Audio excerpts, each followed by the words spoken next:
तस्वीर आपको दिखाते हैं सतारा से, जहां से शुरू हो चुकी है शरद पवार की ये रैली, ये शक्ति प्रदर्शन, ये जनसभा, जो भी इसे कह ले, लेकिन जनता से सीधा संवाद कितना असर छोड़ेगा ये देखना होगा। देखिए, पार्टी अभी डैमेज कंट्रोल की स्थिति में है। पार्टी इस वक्त सेल्फ प्रोटेक्शन मोड में है, क्योंकि वो शरद पवार जिन पर दामोदार था कि वो विपक्षी एकजुटता के जो है वो रथवाहक बनेंगे, लेकिन अभी फिलहाल शरद पवार की अपने घर में जो संकट है, जो अपनी पार्टी पर संकट है, पार्टी में टूट की जो बात सामने आ रही है। देखिए, 9 चेहरे तो हमारे सामने हैं, लेकिन बड़ी तादाद का दावा अजीत पवार कर रहे हैं। ऐसे में शरद पवार ने इन बातों को झुठला जरूर दिया है। वो कहते हैं कि 9 के अलावा कोई भी अजीत पवार के संपर्क में नहीं है, लेकिन इसे सुनिश्चित वो खुद कर रहे हैं ग्राउंड पर उतर के। ये जनसंपर्क प्रिया हम देख रहे हैं और बड़ी तादाद में लोग जुटे भी हैं। देखिए, हमेशा से ही ये तो पूरा मानना पड़ेगा कि शरद पवार जो है ग्राउंड के नेता हैं और लोग उनसे जुड़े हुए हैं। पार्टी की भी बात कर लें तो इमोशनल अटैचमेंट भी लोगों का है, तो वही इमोशनल अटैचमेंट यहाँ पर जनसैलाब के रूप में शायद नजर आ रहा है। बिल्कुल, शरद पवार यहाँ पर और जिन तस्वीरों का आप जिक्र कर रही हैं अमिता, देखिए बहुत अहम ये हो जाता है कि अजीत पवार ये कहते हैं कि एनसीपी हमारी है, तमाम लोगों का समर्थन हमारे पास है, लेकिन ये तस्वीरें कुछ और ही बयां कर रही है और अजीत पवार को ये तस्वीरें खटकेंगी भी, क्योंकि यहाँ पर अथाह भीड़ इस वक्त नजर आ रही है। लेकिन क्या ये सिर्फ वही पर जो समर्थक हैं शरद पवार के चेहरे पर एकजुट हुए हैं, या फिर ये जो भीड़ है वो पूरी की पूरी पार्टी के लिए है, ये देखना भी बहुत ज़्यादा महत्वपूर्ण होगा। भारत 24 इस वक्त एक्सक्लूसिवली आप तक ये तस्वीरें पहुँचा रहा है। 1999 में शरद पवार ने राष्ट्रवादी कांग्रेस का गठन किया और उसके बाद एक प्रमुख चेहरे के तौर पर खुद को स्थापित राष्ट्रीय राजनीति में भी, क्योंकि महाराष्ट्र के लिहाज से हम बात करें तो चाणक्य के तौर पर उनको देखा जाता है। लेकिन आज खुद से जो पार्टी की जो अपने तमाम लोग हैं उन्होंने ही राहें जुदा कर ली है। अब शरद पवार ने जैसा कि बीते दिनों कहा था कि ये किसकी पार्टी है ये तो जनता ही तय करेगी। शरद पवार ने यह भी कहा था कि मैं खुद जनता के बीच में जाऊंगा और खुद मैं जनसंवाद करूंगा। और अब जनसंवाद करते हुए शरद पवार एनसीपी सुप्रीमो आपको इस वक्त नजर आ रहे हैं। लेकिन ये जो चोट उन्हें पहुंची है, भले ही प्रेस कॉन्फ्रेंस में उन्होंने अमृता इस बात को जाहिर होने नहीं दिया हो, उनका कहना था कि मुझे आदतें हैं, मैंने कई ऐसी स्थितियों को झेला है, लेकिन एक लंबा अरसा बीत चुका है। देखिए, 66 साल का राजनीतिक करियर और एक के बाद एक ऐसी चीजें। हालांकि इससे पहले जब 2019 में अजीत पवार ने अलग राहें अख्तियार कर ली थी तो शरद पवार ही थे जिन्होंने मना लिया था अजीत पवार को, लेकिन इस बार हालात जुदा हैं और इस बार वो मानने को तैयार तो नहीं लग रहे, कम से कम अभी जो सिनारियो बना हुआ है। ऐसे में किस तरीके से शरद पवार अपनी उस पार्टी को आगे लेकर के जाएंगे जिसके वजूद पर अब खतरा मंडराने लगा है, क्योंकि अजीत पवार सीधे तौर पर कह रहे हैं कि राष्ट्रवादी कांग्रेस मेरी है, तो वहीं शरद पवार ये कहते हैं कि पार्टी किसकी है वो महाराष्ट्र की जनता तय करेगी। बिल्कुल, देखिए, जनसैलाब अपने आप में बहुत कुछ बयान कर रहा है। हालांकि सवाल ये है कि अब इस पावर गेम में, या मैं कहूँ इस पवार गेम में जीतेगा कौन, क्योंकि दावे बहुत मुख्तलिफ हैं। या फिर मैं ये कहूँ कि अब शरद पवार और अजीत पवार बिल्कुल इस तरीके से आमने सामने है कि ये बिल्कुल कांटे की टक्कर है और इसमें जनता की अहम भूमिका जो शरद पवार बता रहे हैं।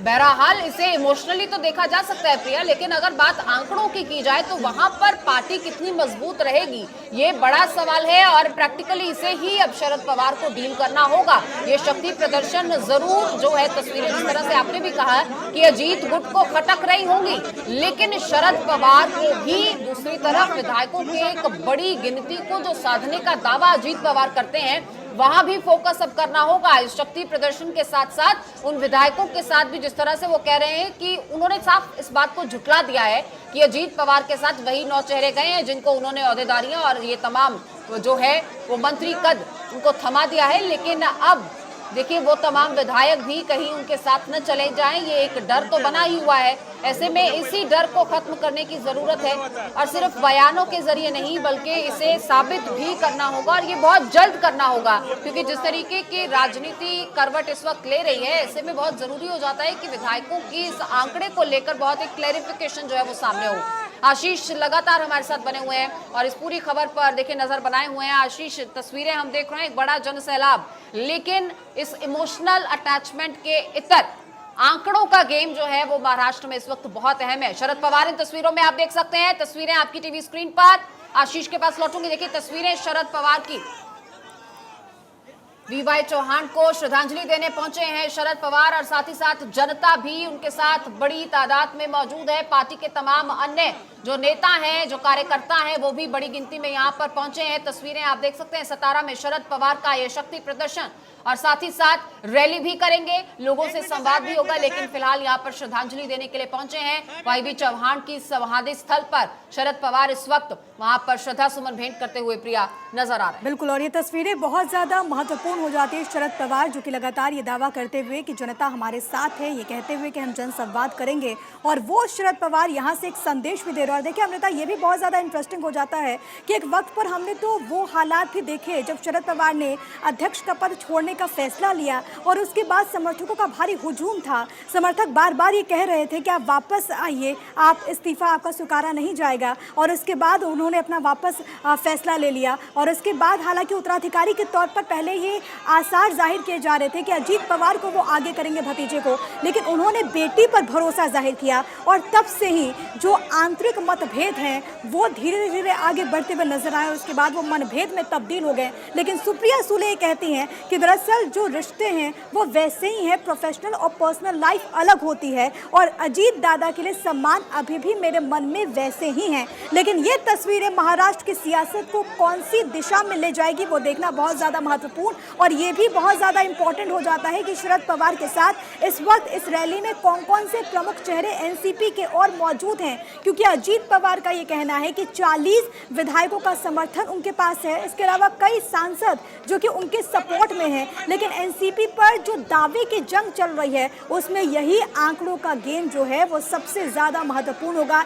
ये नंबर गेम किसके पक्ष में जाता है, क्या वो भतीजे के पक्ष में जाएगा या फिर वो शरद पवार के पक्ष में जाएगा, वो देखना सबसे ज़्यादा महत्वपूर्ण होगा। और सबकी निगाहें अभी इसी वक्त टिकी हुई हैं। शरद पवार ने वाईबी चौहान को श्रद्धांजलि यहाँ पर दी, एक बड़ी रैली, और अब यहाँ पर वो क्या कुछ कहते हैं वो देखना बहुत ज़्यादा महत्वपूर्ण। और जैसा कि अमृता आपने कुछ देर पहले इस बात का जिक्र किया कि ज़मीनी नेता के तौर पर शरद पवार की पहचान है, और ज़मीनी नेता के तौर पर उनका ये जुड़ाव हमने वक्त बेवक्त पर देखा है। महाराष्ट्र की सियासत जब एक वक्त पर शरद पवार के इर्द गिर्द घूमती थी, आज वो शरद पवार क्या महाराष्ट्र की सियासत से दूर जाते हुए नजर आ रहे, खास तौर पर उन तस्वीरों को ध्यान में रखकर जो कि अजीत पवार से जुड़ी हुई हम देख रहे हैं। और लगातार क्योंकि 2 दिन से जिस तरीके से सियासी पूरा घटनाक्रम हुआ है उसके बाद से इन तस्वीरों के कई सारे मायने हो जाते हैं। एक वक्त पर शरद पवार ये तय करते थे कि अब महाराष्ट्र की सियासत किस करवट बैठेगी, लेकिन भतीजे ने इस तरीके से सिचुएशन वहां पर ला दी, ये स्थिति वहां पर निर्मित हुई है।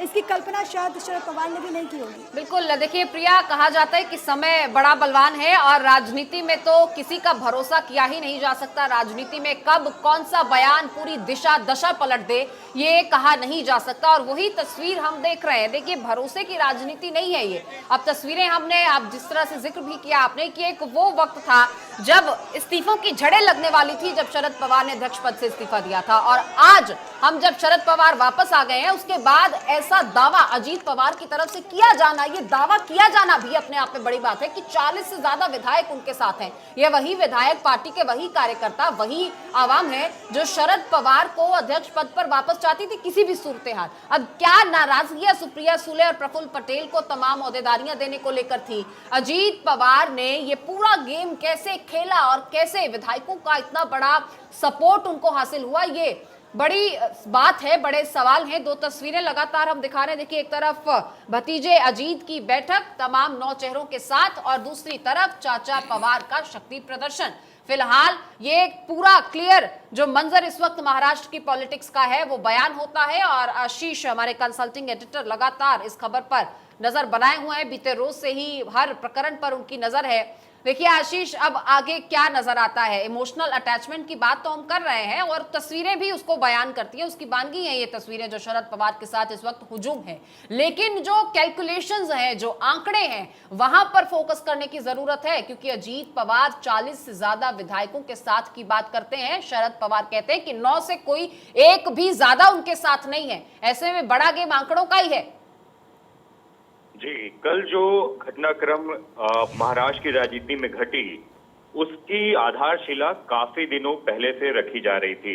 हम लगातार भारत 24 के जरिए अपने दर्शकों को ये बता रहे थे, लगातार ये खबरें हम दे रहे थे कि किस तरीके से अजीत पवार कभी गुप्त मीटिंग करते हैं अमित शाह के साथ, कभी देवेंद्र फडणवीस के साथ, कभी आउट ऑफ रीच चले जाते हैं, अंडरग्राउंड हो जाते हैं।